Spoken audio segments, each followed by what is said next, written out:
Live. Hello, everybody.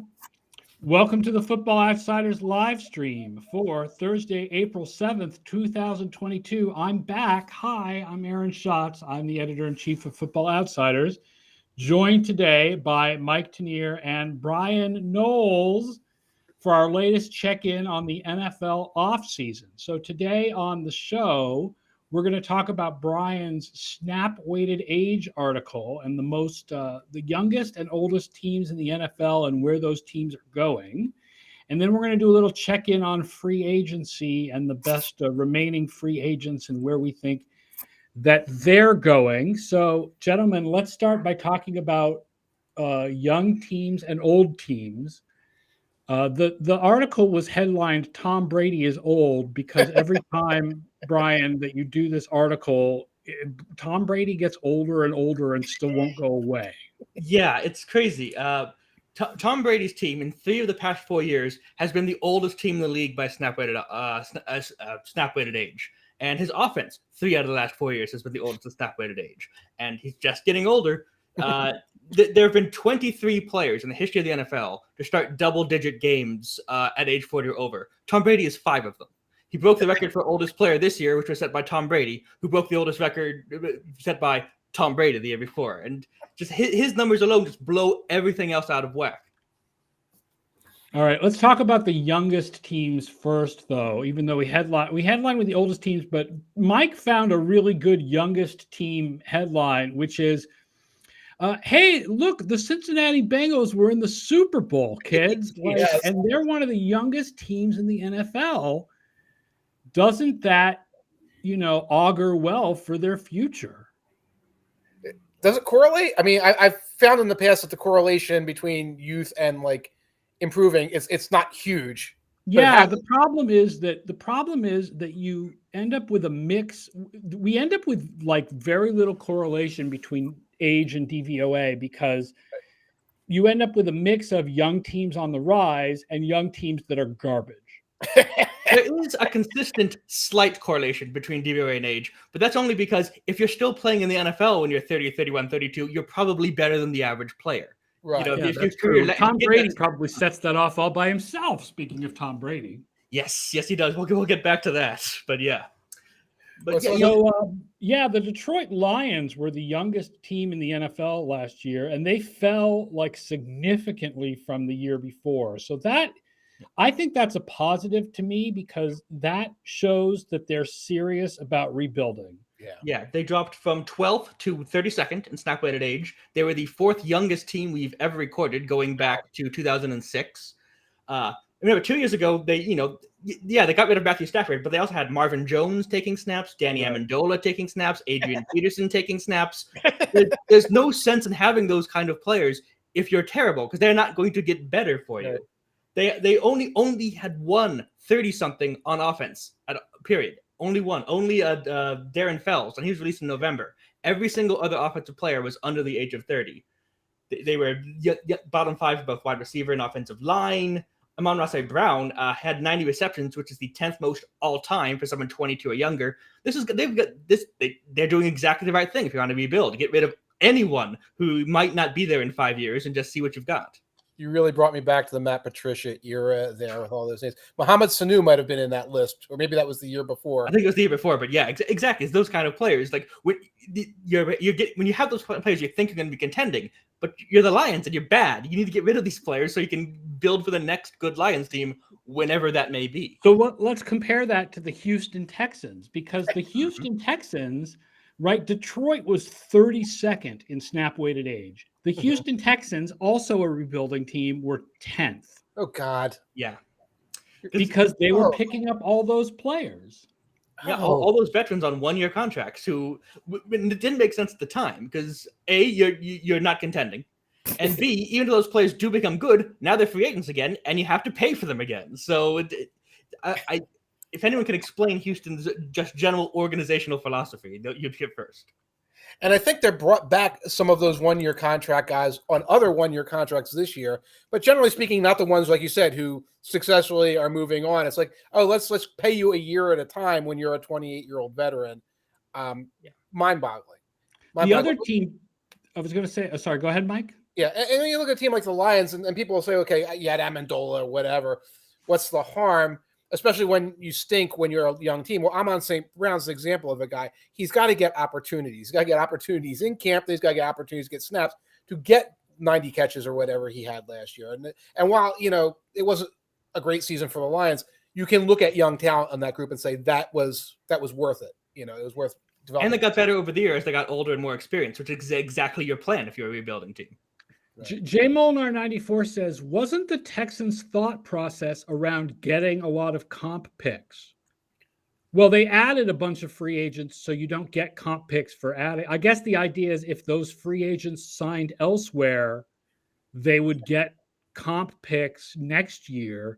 But the types of free agents that they had were not the kind that signed big contracts. So, yeah, I believe you have to sign. I think it's $3.5 million to be eligible for comp picks, and they signed a bunch of people at like the $2-3 million range. So they're not grabbing the kind of players who you would get value for if they left.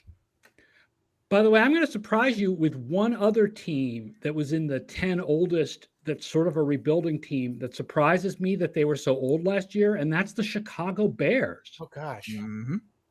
But they got rid of a lot of their older guys, right? This offseason, like no more Allen Robinson, Keem Hicks, and they're moving on from a lot of guys.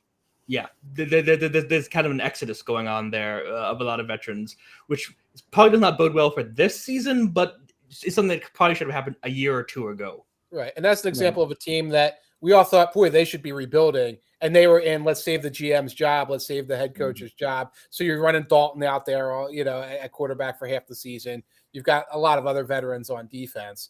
And that's where they were. I am surprised. I'm looking at that Raiders at 25.9. And one part of it is the offensive line was extremely young. That's essentially it. They had the youngest offensive line in the league. All 5 primary starters are 26 or younger. They just jetted everybody. And they basically just rebuilt only the offensive line. Right. Interesting. It kind of worked a little bit, maybe. It kind of worked because obviously Moulton's a heck of a player. And I think they found that center that they just grabbed out of nowhere, and he turned out to be a really good center. And I think we have something on the site. I think Vince wrote about Leatherwood and their continuity on the offensive line this week. But you're right, because I've started working on my stuff for the book, and it's like, well, Raiders, veteran team under Gruden. They are, but not at every position, and it's very hard to sort of get a sense of where they were roster-wise last year. They were pretty young at receiver too, except for Deshaun Jackson.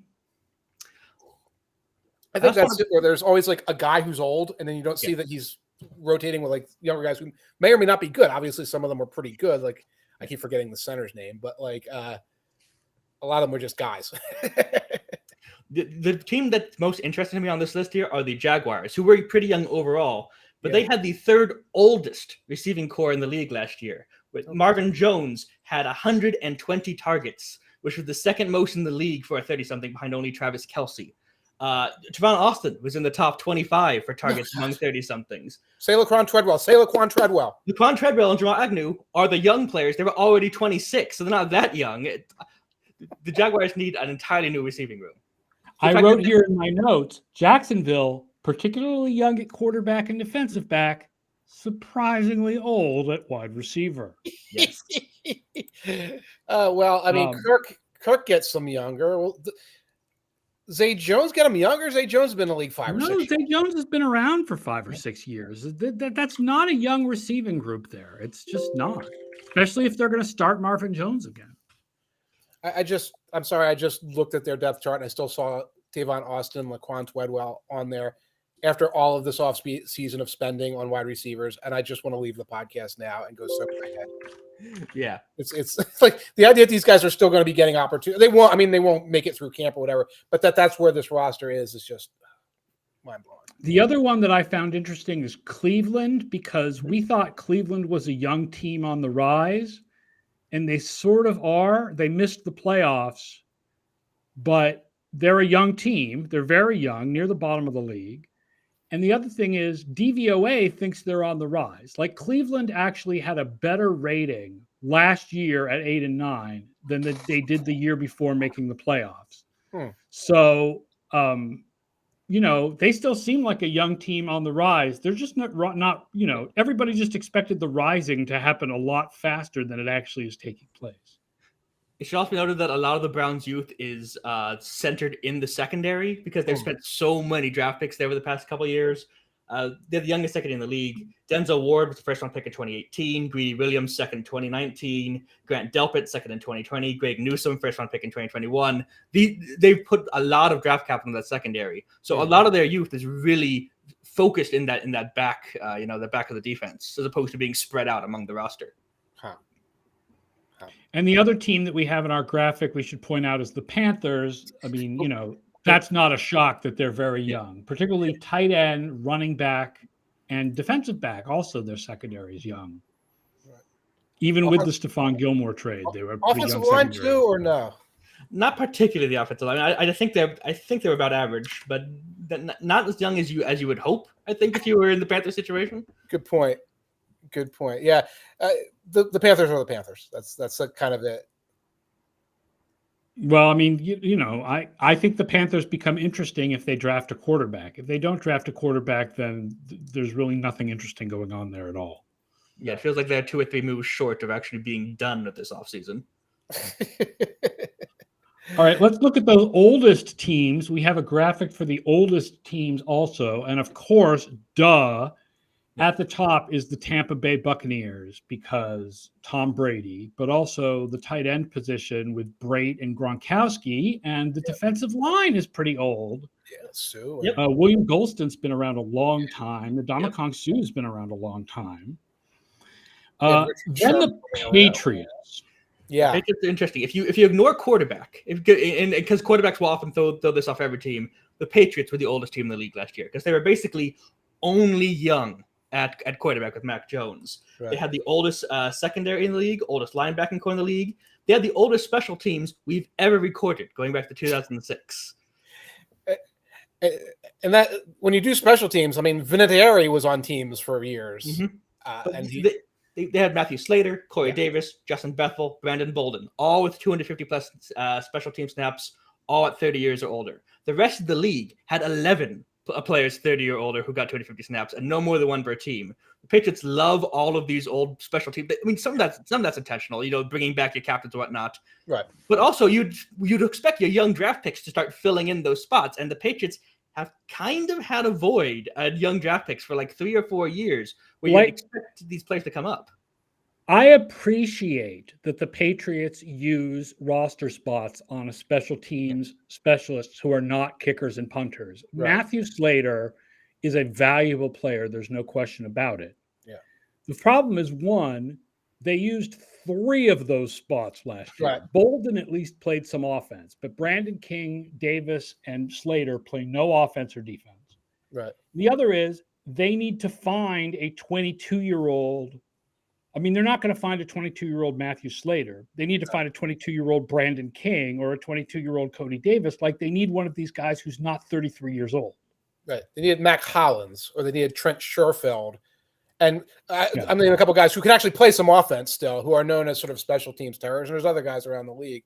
But they didn't get them. Are they getting younger this offseason? I know that they've had like some losses, some retirements. Are they getting younger? I don't know how much younger they're getting. I mean, Shaq Mason trade, he may be replaced by a rookie. We'll see what happens in the draft. Dante Hightower, it seems, is not coming back. Yes.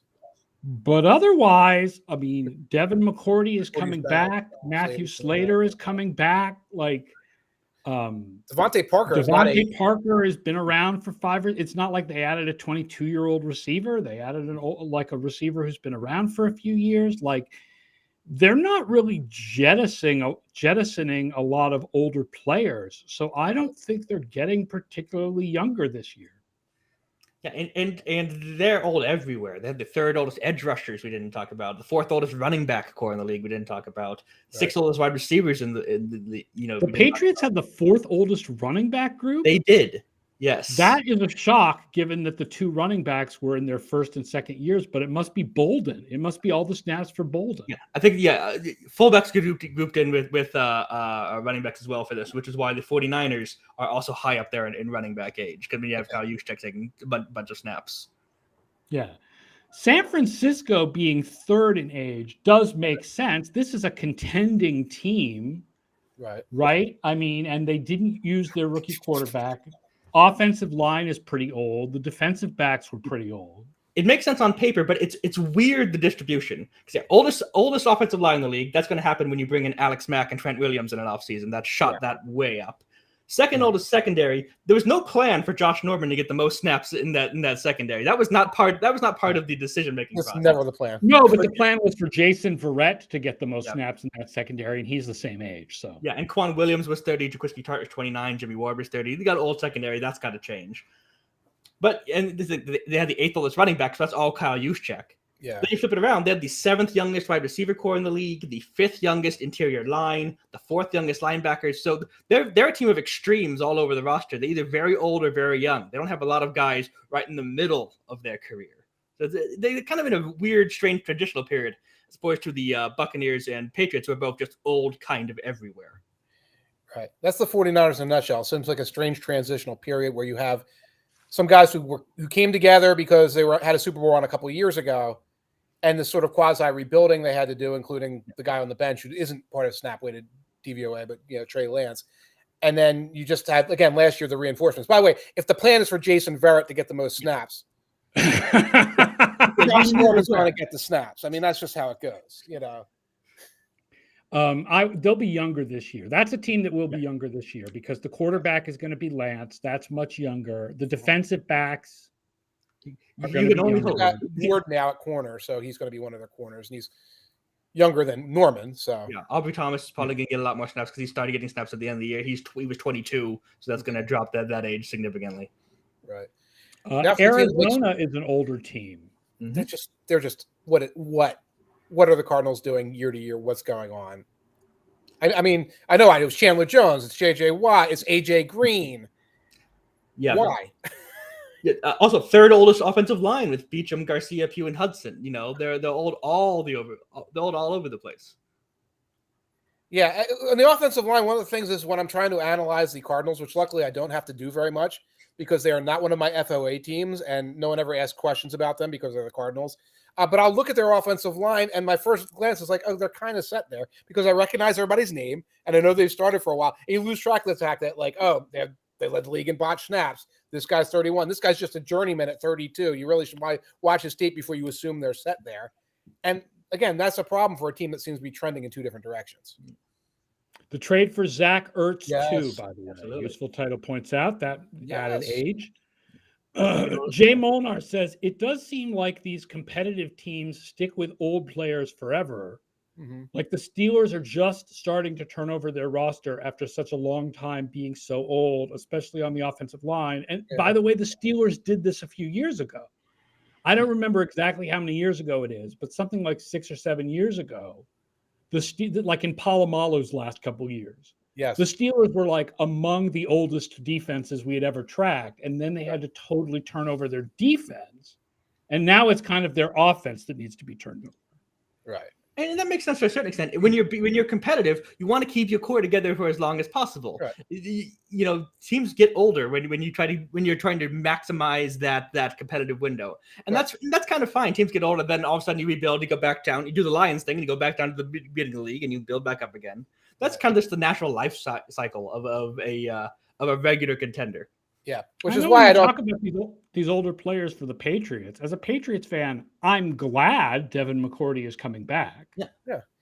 Keeping the Super Bowl nucleus a year longer, 2 years longer, that's always makes sense because it is the Super Bowl nucleus. Yeah, as long as you're good and old, that's fine. Yeah. That's a problem for 2 or 3 years now. It's not a problem for right now. It's when you're like you're Arizona and you're not exactly setting the league on fire. Or even Tennessee, you've got the 32nd oldest offense we've ever done, and you won your division, but it's kind of a weak division. It's those kind of teams that you question, like, well, is it worth keeping all these players together, or do we actually start a youth movement now? Do we start at least looking at replacing some of these old players? For the Buccaneers, run it back. You got Brady for only how much longer? Just keep going. Right. Forever. They have Brady forever. He's never going anywhere. He's going to lead off this article every year until he retires or the earth explodes. And I believe Brady's plus 200 to outlast that on DraftKings at the moment. Titans were the 22nd oldest ever. 32nd oldest offense ever. Julio. Ryan Tannehill is 33. I mean, that's the 5th oldest quarterback position in the league last season. Offensive line, their offensive line is older. That's right. Yeah, the Titans were older than average at every single position, except for the interior line, where they were youngest in football. Oh, that's bizarre. So maybe they'll do this one position at a time, right? You know, just, over the course of the next decade, get younger at one position every year until they're back to and stay in first place in that horrible division, even though you've never really put together a complete team. Exactly. I wouldn't be surprised if wide receiver was the position they got a lot younger at now, that with no Homer Julio Jones, and draft somebody to play opposite AJ Brown. And well, they got Woods. They brought in Woods. He's an older player at this point. Yeah, he's an older player. That's true. But they're going to have to early rounds. They got to get a receiver. Yeah, and by early round, I mean first round. They don't have a second round pick. Out there. So, it's interesting. We keep mentioning the draft. This is the oldest draft class in, I forget the exact number. It's been quite a number of years, because a lot of players who got the extra year of eligibility because of COVID. So this is actually the oldest draft class in, I believe, a decade and a half, something like that, at the very minimum. Yeah, you'd have to go back to the days when not as many players came out at early ages, when the rules were different. But yeah, I mean that's understandable though, and for some of these guys, I've been doing some lower round guys, and I'm starting to see these guys 6 years in the NCAA. Exactly. Like, it's not even like with red shirts in there, but like 6 years, and it's like, oh yeah, in the 5th round, I'm fine talking about you as a prospect and everything, but like that's a lot. I hope you got the most out of it, but you know. I mean, that's the thing, is after 6 years in college, you're not a prospect. You are what you are. Like, there's not going to be a lot of growth if you're 24 or 25 years old. Like, you're probably the player that you are at this point. There's no projecting there, really. Right. And if you're like the 8th best at your position in the conference, you're not much of a prospect. A couple of other teams I wanted to point out, just because I thought they were interesting mixes. Green Bay was very old on offense. Mm-hmm. And obviously the quarterback plays a big role in that. And young on defense. Yeah, it's a skill position. Interesting mix. Yes, it's the skill position to Green Bay. 3rd oldest quarterback, 5th oldest wide receivers, 8th oldest tight ends. You keep Aaron Rodgers happy by bringing in all his old friends, and that brings the age up significantly. Right, but the youth is where with Zadarius Smith being injured, that was some older snaps that they didn't have. And they had to get younger, they're constantly drafting secondary players, and they don't care that much about off-ball linebackers, except, signing Devondre Campbell, who I think was only like 27 or something. He's not that old. So, and then they're interesting mixes that were the other direction. Teams that are young on offense, but old on defense. Minnesota, New Orleans, and Philadelphia, who also had the youngest special teams in the league. Ooh. And Philly on defense has Fletcher Cox and all those guys still running around. Philly's basically bizarro Green Bay. They're the bottom 3 at quarterback, running back, wide receiver. They keep putting all those draft picks in to their skill position players. You'd hope they'd get younger, and you'd hope they'd get better. And they've done at least one of those two things. Right, and a lot of those, they've had a lot of lower round picks, and those guys play special teams, and so their special teams have been really young. Yeah. And I'd be remiss if I didn't point out that all those old Saints defensive players all got contract extensions. Yep. So that number's going to keep going up and up for the next couple of years. Except Quan Alexander, I think. Yeah, they haven't re-signed Quan Alexander yet. He's got to be feeling left out, considering they brought everyone else back somehow. They invented new forms of math to get under the salary cap to get everyone else on there. And Jenkins, I guess, because Jenkins retired. They were going to extend him. They were in the process of an extension when he retired. I wouldn't be shocked if they were in the process of an extension. They might still be in the process of an extension. Speaking of destination, New Orleans is a destination. So my big surprise is when I was on vacation, I was kind of shocked at how few signings there were in free agency. Yeah. And I came home and there's still few. It feels like free agency has just shut down, and there's still a lot of players out there. Like, are we waiting now for after mini camps for teams to sign guys? Are teams not going to sign guys until June and July at this point? Because we're going to go through here some of the players. There are a number of quality veteran players still out there. Yeah. This is the wait for the draft and see who you get for a lot of these guys. It's a little bit of wait for the mini camp and see who shows up. And I think a lot of these older veterans, there's a mix of, you didn't have the market you thought you were going to have, so wait it out with, and I think I'm guessing some of the names we're about to say, a lot of people are anticipating you're just going back to your own team eventually, but you're going to try and drum things up until then. Yeah. So let's start with Tyrann Mathieu, because we were just talking about the Saints, and he's interested in the Saints because it would be going home for him, and the Saints are interested in him, and his agent was interested in making sure we all knew about the mutual interest, which is why we got 3,000 pictures from Rapshi and Schefter of him walking into the facility and everything to let us all know that this was happening. And yet it didn't happen. And I don't know how much money the Saints have to make it happen. And obviously there's a match there because of Jenkins retiring, and he would fit that role. The other team that I've seen it suggested for him was the Steelers. Where they haven't brought back Edmonds at strong safety, and they could use a player like Mathieu. Kevin Colbert had that would be a good match. Yeah. Kevin Colbert had an interesting comment a couple weeks ago. Said we have starting caliber players at 24 of 25 positions, and safety is the one that's missing there. They are that they couldn't counting Mitch Trubisky as being a starting caliber player, but okay, whatever. The fact that he came out and said, "Yeah, we need a safety," really does put fuel on that fire. The funny thing is, when he says 24 of 25 positions, I'm like, are you counting kicker, punter, and specialty, like long snapper? Are you counting long snapper as a starting position? I hope he's counting third wide receiver somewhere in there. So 12 on offense, 11 on defense, maybe kicker, punter. Yeah, it would make sense. I guess if I was thinking, I think of starting lineups at this point as 12 on each side because the third receiver is so important and the nickelback is so important. At this point, the third receiver and the nickelback are the starters. Yeah. It's the second tight end or fullback who's not really, and it's the third linebacker who's not really. But I tend to think of it as 12 and 12. So I guess if you're going to add your kicker and punter in, that would be 26. But I don't think I would think, yes, the long snapper plays as much as the kicker and the punter, but I have a hard time thinking of long snapper as a starting position. Well, at least they're set there. That's the alternative. The talk around the combine was, I think, that teams don't see Mathieu as being as good as he used to be, which is why his market has been somewhat tame. Yeah, there's a little disconnect between his name recognition, his popularity among like the Twitter intelligentsia, and what teams think of him, between a scheme fit thing and between the potential loss a step thing. And the dollars per, the money expectation for value thing. And there's still a little bit of a thought that he would go back to Kansas City. And so he was, I think I was writing about this weeks ago. It's like the market is going to be lukewarm for the Honey Badger. And it's been lukewarm. And he could still wind up in New Orleans because I think that they could wind up matching value with him. Would not be a bad fit. Going home would also not be a bad fit. Going home, to Kansas City. ATX Ryan says it would be highly ironic if Mathieu goes to the Saints after they already signed the guy who gave him 50 aneurysms last season, Dan Sorensen. Yeah, well, they signed Dan Sorensen. I don't know what to say about that except it happened. They also signed Taco Charlton this week. So, Saints, and of course they made that great move with the Eagles, that trade. Everyone's really high on the Saints making that trade there. Mathieu would be an upgrade over Daniel Sorensen. I would say that.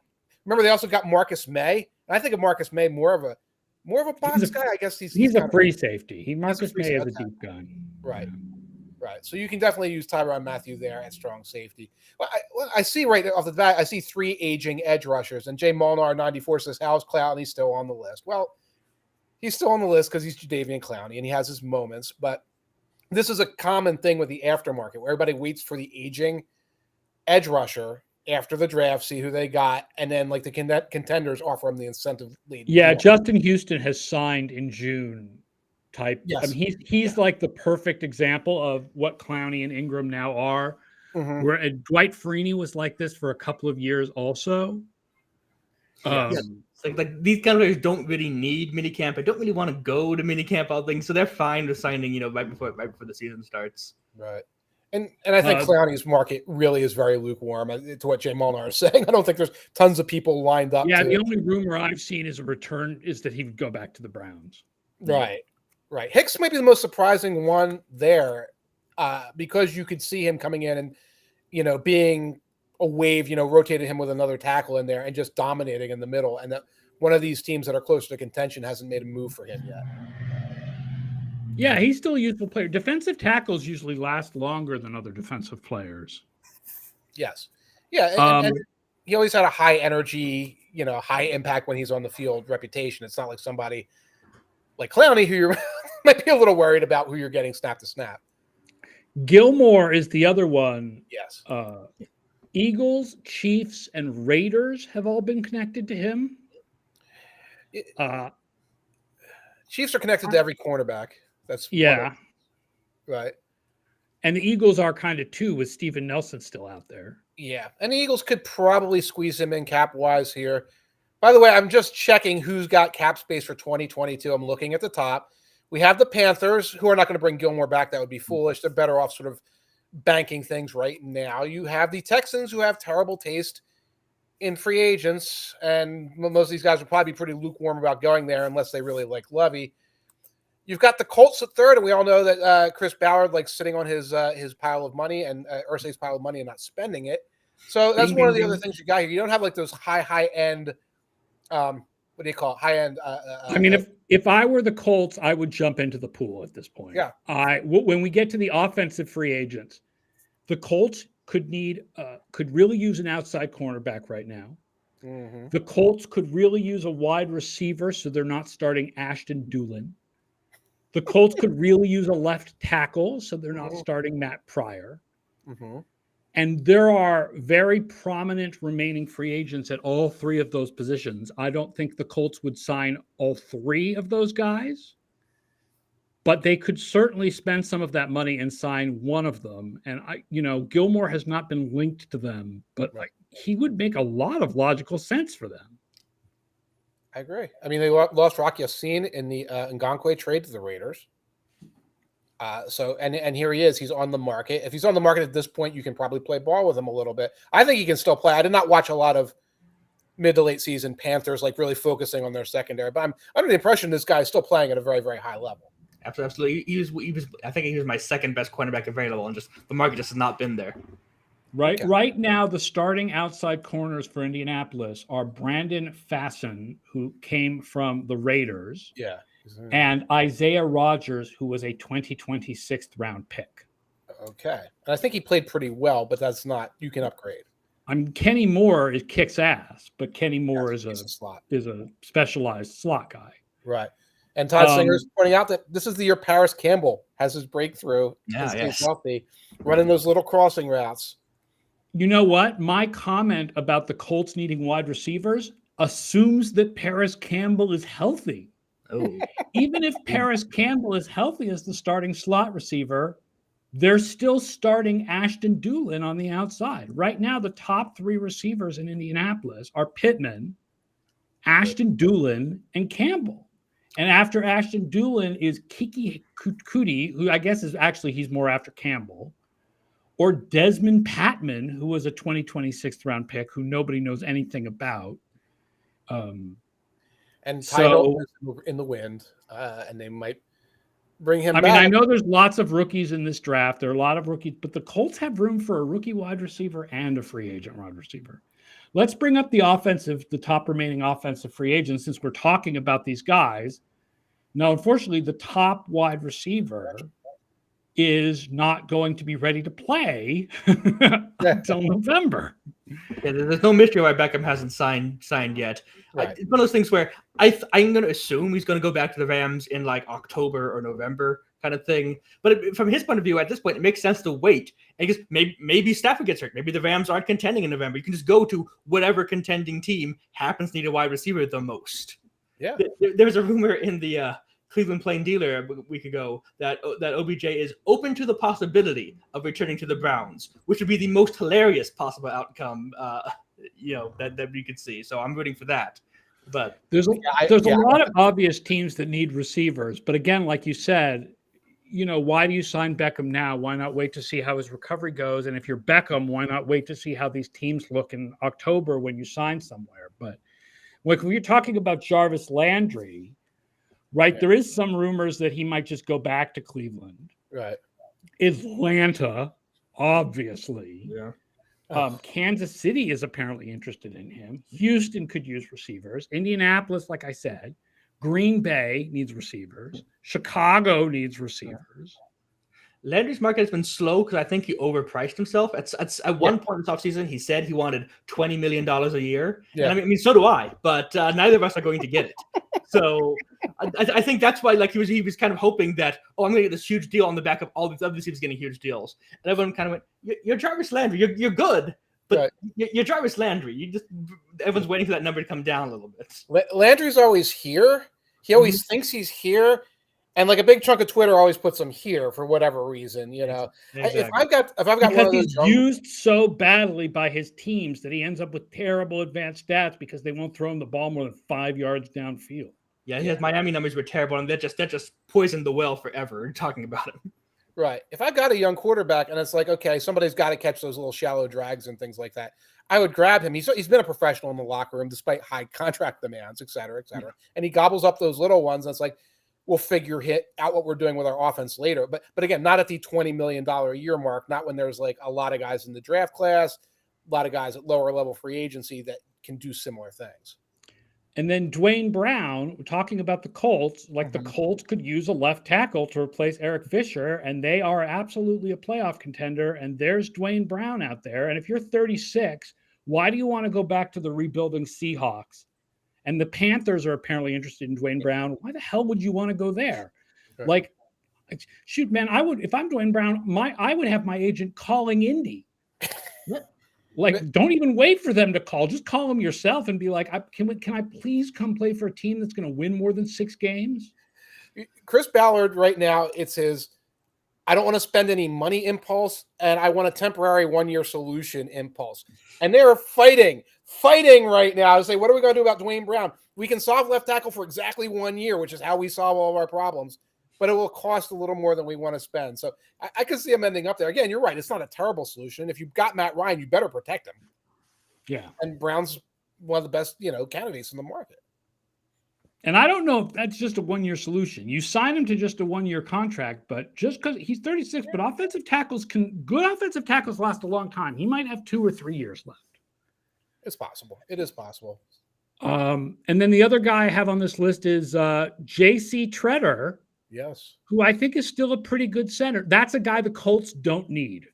So that's a position the Colts don't need. But the Ravens could really use a center. Yes. Yes, they could. Right now, they're starting Tristan Colon Castillo. I wouldn't be surprised if a bunch of teams are waiting to see where Linderbaum in the draft from Iowa ends up, and Zion Johnson, the other really good center in the draft, ends up before they commit money. Particularly a team like a Ravens, I'm kind of looking up their cap situation. It's probably pretty yucky right now. Yeah, they're at the point now where they can sign their rookies. Obviously, they can make moves to bring guys in, but this would be a thing where like, well, let's see if we get the center of our dreams dropped to us. Yeah, that would also make sense, I think, for the Jaguars. But the Jaguars, those guys are not dropping to the top of the second round for the Jaguars. So the Jaguars either have to trade up for one of those guys, or they should consider signing Tretter now that Brandon Linder retired. Yeah, and that's a good fit there because you're spending all this money. Get a center that's going to upgrade your line calls and keep your young quarterback comfortable. Yeah. And yes, Todd Singer's pointing out that the Colts are saying things like Matt Pryor will get first shot at left tackle. I mean, I love him. I think that of those 3 holes, I think wide receiver is the biggest of, the Colts holes that I talked about. Like the wide receiver is the biggest of those 3 holes, but 4 holes if you want to throw in safety also. But wide receiver is also the easiest one to fill in the draft this year. Yeah. So you wait. Of course, they don't have a first round pick. I'm just rubbing salt. I'm just rubbing salt right now in the Colts' wounds. So they have a couple seconds, though, right? They have 1 second, I believe. I was just doing or whatever they got for Carson Wentz. Yes, I believe they got a third back for Carson. I was just wrapping up a mock for them, but they do not have a first, so there'll be good wide receivers down there in the third. There will be, absolutely. All right. All right. I think that does it for today's show. Yes.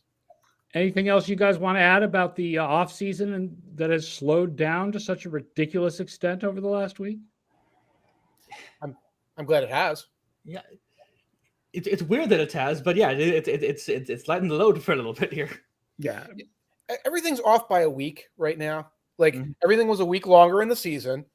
So the combine was a week later, and then free agency came a week later. And so it smashed into some other things that we're not used to along the way. But there's usually a lull. This is the season of draft. Of course, you can catch my Tuesday draft live stream of all of the really nutty draft up and down and who's visiting which team and the smoke screens and things like that. And that's about where we are in mid-April. Usually it does quiet down a little bit. And again, Right. Remember, you can draft a player who hasn't visited you. Yes. And you can meet with a player who and not draft him. And not draft him. Yes. Yes. I love it though, because it keeps everybody busy. It keeps everybody busy. So Right. That's great. Just don't ask me to do it. Thank you.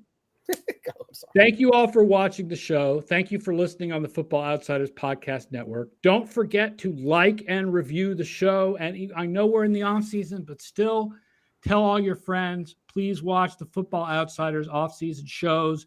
Mike and Derek Klassen's Tuesday draft show at 1 p.m. This show covering the offseason at 1 p.m. on Thursdays. Splash Play Pod at 2:30 on Monday and Friday with Peter and Chris Spags. Thank you for commenting. Thank you for being part of the discussion. And I will see you next Thursday for another offseason podcast /live stream. Take care, everybody.